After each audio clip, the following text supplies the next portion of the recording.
You've met him twice. I have, yes. And what's changed your mind? Well, I've been impressed, right?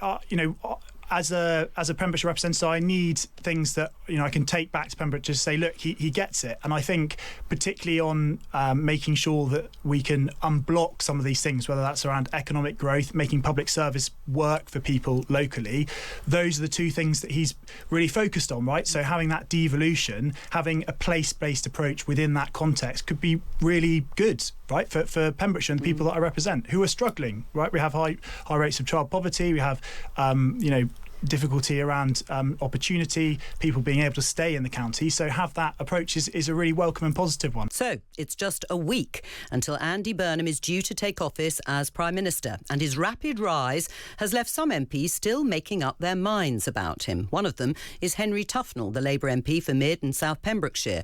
He'd previously described Burnham as unhelpful and a career politician, but says his view changed after meeting him. And he joins me here in the studio. Henry, we'll go back to that assessment you had of Andy Burnham earlier. But first of all, the Times was reporting that up to 1.6 million migrants could be granted indefinite leave to remain after 5 years instead of the 10 years expected to be proposed by the Home Secretary. Would it be wrong to water down, as some see it, this policy?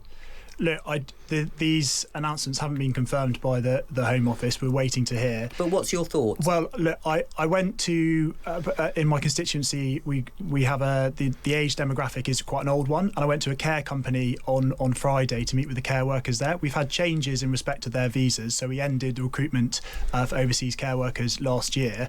But look, the people that were arriving in this country at that, during that period of time, did so under an expectation that they would meet certain requirements. And so I don't, I think that's just acting in good faith. I don't think this is a sort of watering down, as you put it. I think you're just taking, in respect to this instance, because of the retrospective possibly exactly. nature. You think they should stick to the 5 years? Look, I think people who arrived at this country under certain conditions, so there's a contract between them and then us as a country. They've arrived to do a job, they're doing a skilled job, and we said that we would, that within a certain period of time they'd get indefinite leave to remain.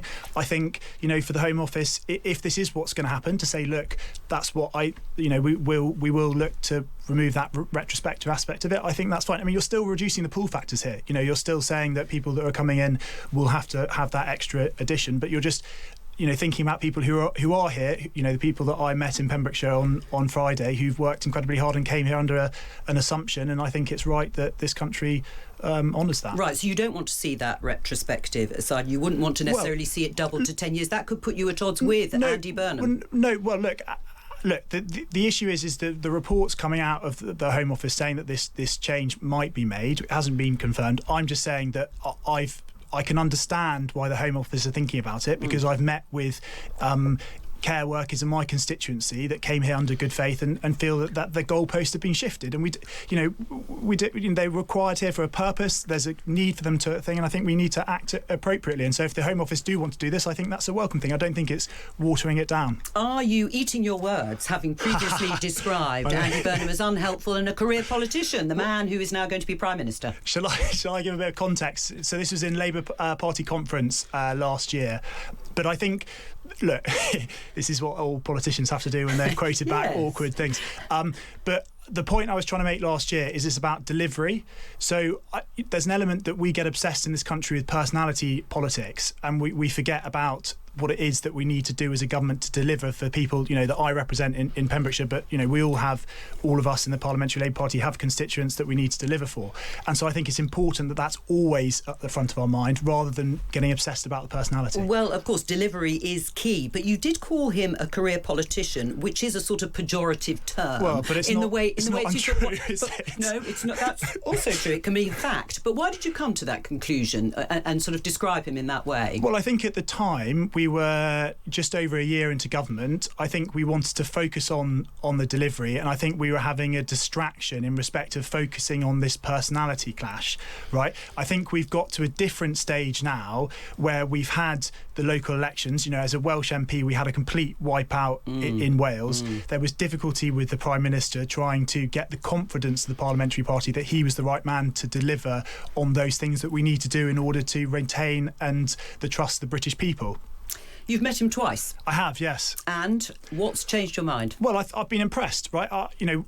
As a Pembrokeshire representative, I need things that I can take back to Pembrokeshire to say, look, he gets it. And I think particularly on making sure that we can unblock some of these things, whether that's around economic growth, making public service work for people locally, those are the two things that he's really focused on, right? So having that devolution, having a place-based approach within that context could be really good, right, for Pembrokeshire and the people that I represent who are struggling, right? We have high rates of child poverty. We have, difficulty around opportunity, people being able to stay in the county. So have that approach is a really welcome and positive one. Has it been a wasted 2 years? No, I don't think so. I think we've made huge progress on lots of things. The Workers' Rights, the Employment Rights Act was a real privilege for me to be able to do that. I worked in the trade union sector on the grassroots with a cleaners union, helping people cleaners campaign for better pay and working conditions, and we've really moved the dial on that. And that's something that I'm really proud of. What would you like to see from this incoming government?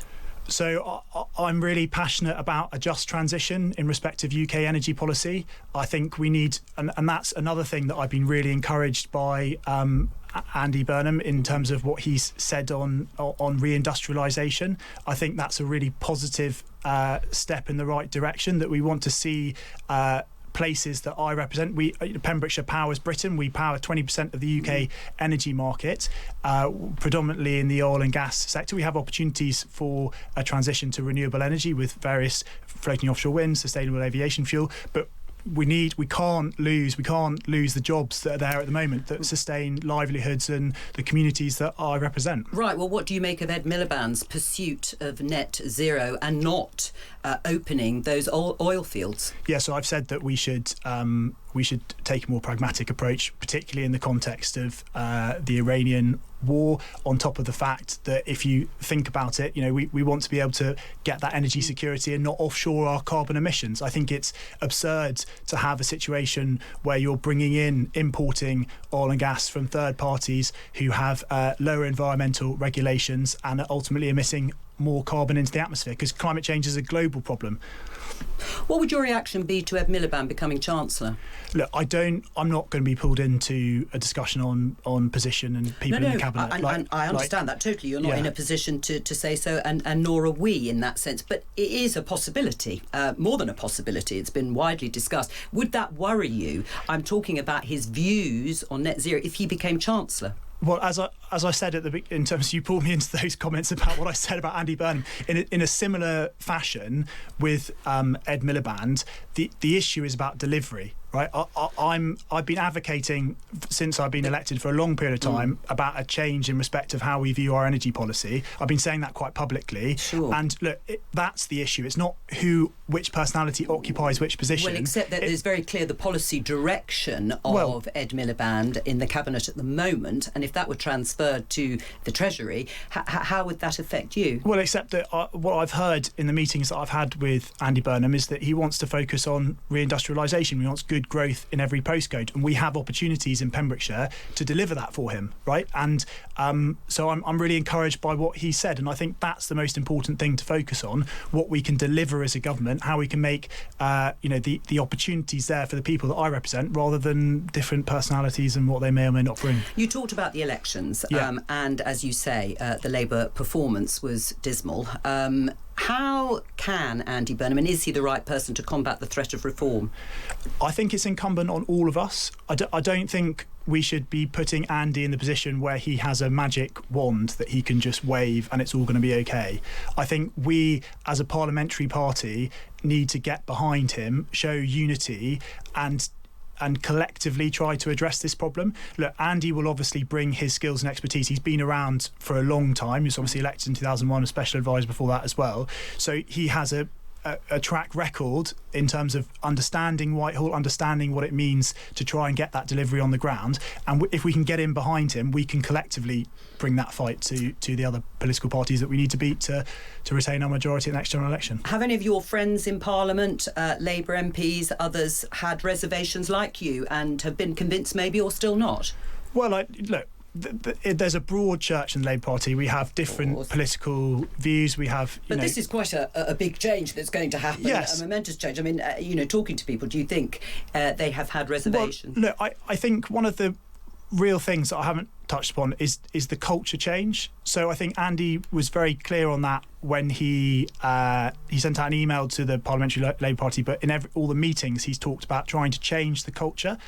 And what he means by that, from what I understood, was that the PLP would be feeding in. So there's a heavy emphasis on ministers, cabinet ministers, engaging with other Labour MPs to try and make sure that we have policies that work for communities, rather than having a situation where on certain occasions maybe we focused on a spreadsheet in Whitehall and rather than what the impact will be on local communities. We need to put that community, that place first, and what people need in order to make their lives better, public services, economic growth, and work back from that. Really good to talk to you. Thank you. Henry Tufnell, Labour MP for Mid and South Pembrokeshire, ahead of Andy Burnham becoming Prime Minister.